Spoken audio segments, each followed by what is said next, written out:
মহিলা যখন ইন্তেকাল হয়ে গেল, আমার দিদি ভাইরা ওই মহিলাটাকে গোসল করানোর জন্য এলাকা থেকে 4 জন মহিলাকে ডেকে আনা হলো। গভীর মনোযোগ দিয়ে দেন আমার ভাইরা, চতুর্দিকে মশারি টানানো হলো। আমার দিদি ভাইরা গরম পানি আর বরুই পাতা রেডি করে গোসল কার্য যখন শুরু হয়ে গেল, 4 জন মহিলার 3 জন মহিলা মাথার কাছ থেকে আর একজন মহিলা পায়ের কাছ থেকে গোসল করাতে করাতে আসতেছে।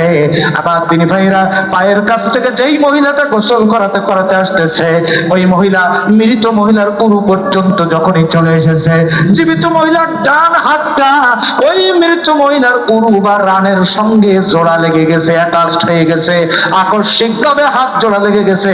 চিৎকার দিয়ে বলেন আল্লাহু আকবার। হাত জোড়া লেগে গেছে, রানের সাথে অ্যাটাচড হয়ে গেছে। আমার দিদি ভাইরা মৃত মহিলার রানের সঙ্গে জীবিত মহিলা তার হাত জোড়া লেগে গেছে। আল্লাহু আকবার বলেন। আমার দিদি ভাই, এবার কি হলো? সময় পার হলো, ঘন্টার পর ঘন্টা। ওই 3 জন মহিলা মিলে আর তিনি নিজে 4 জন মিলে হাতটা টান দিয়ে ছড়ানোর চেষ্টা করে। আমার দিদি ভাইরা যতই টানাটানি করে না কেন, হাত ছাড়ায় না। জোরে কান আল্লাহু আকবার। আমার দিদি ভাইরা এদিকে বাইরের লোকজন চিন্তা করলো, গোসল করাতে তো এত সময় লাগার কথা না, একটু ভিতরে যে খোঁজ নিয়ে দেখো। আমার ভাইরা ভিতরে যে খোঁজ নিয়ে দেখতে পেল হাত জোড়া লেগে গেছে, যার কারণে আমার ভাইরা বাবাজিরা গোসল করাতে দেরি হয়ে যাচ্ছে, হাত ছাড়ায় না, গোসলও শেষ হয় না। ইমাম মালিক রাহমাতুল্লাহ আলাইহি জামানার ঘটনা। এবার ওই এলাকার লোকজন, পরিবারের লোকজন মিলে কিছু আলেম ওলামাকে ডেকে আনলো, হুজুরদেরকে ডেকে আনলো, এসে বললো আপনারা একটু ফুফা দেন, কিছু দোয়া দরুদ পড়ে একটু ঝাড়ফুঁক করেন, দেখেন অন্তত হাত ছাড়াই কিনা। হুজুররা এসে যতই দোয়া পড়ে ফু দেয় না কেন, হাত ছাড়ায় না। হাত ছাড়ায় না। আমার দিনে ভাইরা এবার কি হলো? ওই এলাকার লোকজন কিছু ডাক্তারদেরকে ডেকে আনলো। আমার ভাইরা ডাক্তারদেরকে ডেকে এনে বললো আপনারা প্রাথমিক পর্যায়ে কিছু চিকিৎসা দেন, তাহলে হাতটা যদি ছাড়া যায় তারপরে আমরা তাকে দাফন করতে পারবো।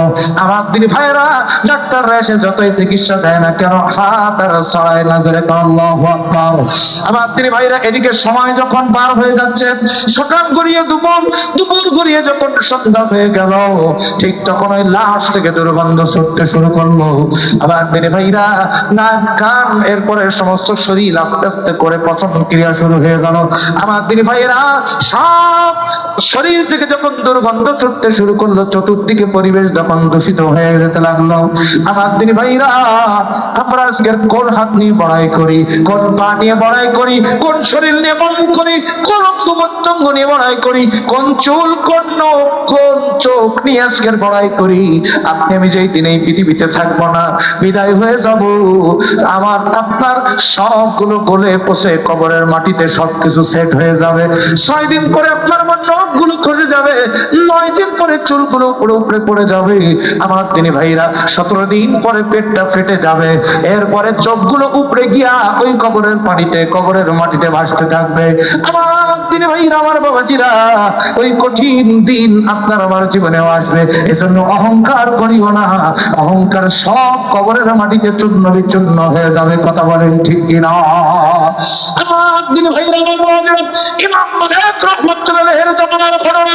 ওই লোকজন এবার কি করলো? যখন সন্ধ্যা হয়ে গেল, পরিবেশ দূষণ হয়ে যাচ্ছে, তখন এবার তারা চিন্তা করলো সমাধান তো হয় না। কোন সমাধানে যখন আসতে পারলো না, ওরা এবার চিন্তা করলো এই সমস্যার সমাধান ইমাম মালিক ছাড়া আর কেউ দিতে পারবে না। জোরে বলেন সুবহানাল্লাহ।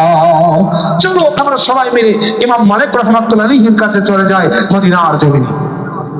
সবাই চলে গেল ইমাম মালিক রাহমাতুল্লাহ আলাইহির কাছে, যে বলল হুজুর আমাদের এলাকায় এই এই ঘটনা ঘটে গিয়েছে, এখন এই ঘটনা তো আমরা আপনার কাছে এসেছি, আপনি একটা ফয়সালা দিয়ে দেন, আপনি একটা সমাধান দিয়ে দেন। আপনি সমাধান দিলে পরে হাত যদি ছাড়ায় যায় তাহলে আমরা দাফন করতে পারবো, নতুবা সব অঙ্গ প্রত্যঙ্গ গুলো দুর্গন্ধ ছুটতে শুরু করেছে। হুজুর যে কোনো একটি সমাধান আপনি পেশ করুন। সুবহানাল্লাহ। ইমাম মালিক রাহমাতুল্লাহ আলাইহি বললেন আমি কোন সমাধান দিতে পারি না, সমাধান দিতে পারে আল্লাহর কোরআন। সুবহানাল্লাহ বলেন, আর যারা কোন সুবহানাল্লাহ। আল্লাহর কোরআনে সব সমস্যার সমাধান আছে না নাই? আর যারা বলেন আছে না নাই? ব্যক্তিগত জীবনের সমস্যার সমাধান আল্লাহর কোরআনে আছে না নাই? পারিবারিক জীবন, সামাজিক জীবন, অর্থনৈতিক জীবন, রাজনৈতিক জীবনের সমস্যার সমাধান আল্লাহর কোরআনের মধ্যে আছে না নাই? আমার তিনি ভাইরা, এজন্য কোরআনকে যদি ব্যক্তিগত জীবন থেকে রাজনৈতিক জীবন পর্যন্ত, রান্নাঘর থেকে পার্লামেন্ট পর্যন্ত সব জায়গায় যদি আল্লাহর কোরআনকে আমরা পৌঁছে দিতে পারি, তাহলে এ জমিনে কোনো অশান্তি থাকবে না, সব সমস্যার সমাধান হয়ে যাবে। কথা বলেন ঠিক হবে? সমাধান চাও যদি জীবনে মরণে, ফিরে চাও খুঁজে নাও চোখ রাখো কোরআনে।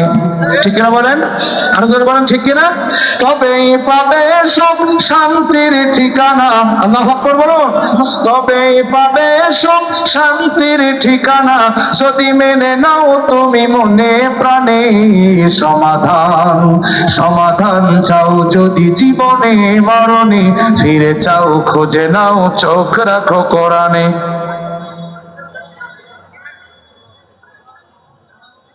আমার দিনী ভাইরা, কর্তৃপক্ষ আমাকে বলছেন হুজুর মহিলারা চলে যাচ্ছে, আদায়ের দিকে যান।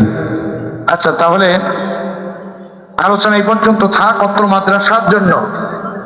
আপনারা জানেন যে এই মাহফিলটা করতে অনেক টাকা পয়সা খরচের ব্যাপার, এবং এই মাদ্রাসাটি পরিচালনার জন্য কেউ উঠবে না, মুরব্বী বসেন, মুরব্বী কেউ উঠবেন না, বসেন, মেহরবানি করে বসুন। এই মাদ্রাসাটি পরিচালনার জন্য আল্লাহ রাসূল বলেছেন, যারা কোরআনের জন্য, কোরআনের ছাত্রদের জন্য অর্থ ব্যয় করে, কিয়ামতের ময়দানে ওই ছাত্র ওই লোকটাকে সুপারিশ করে আল্লাহর জান্নাতে নিয়ে যাবে। তিরমিজি শরীফের হাদিস। আল্লাহু আকবার বলেন। সুতরাং আমি আপনাদের কাছে অনুরোধ করব, আমি মুসাফির অবস্থায় আছি, চেয়ারম্যান মহোদয় এখানে আছেন, আপনারা যে যতটুকু পারেন আল্লাহর রাস্তায় এই মাদ্রাসাটির দিকে তাকিয়ে আপনারা একটু মেহেরবানি করে সবাই মিলে যে যা পারেন একটু দিয়ে যাবেন। কেউ চলে যাবেন না, দোয়া করে যাবেন। সবাই মুসাফির অবস্থায় আছি, সকলের জন্য দোয়া করব। একটু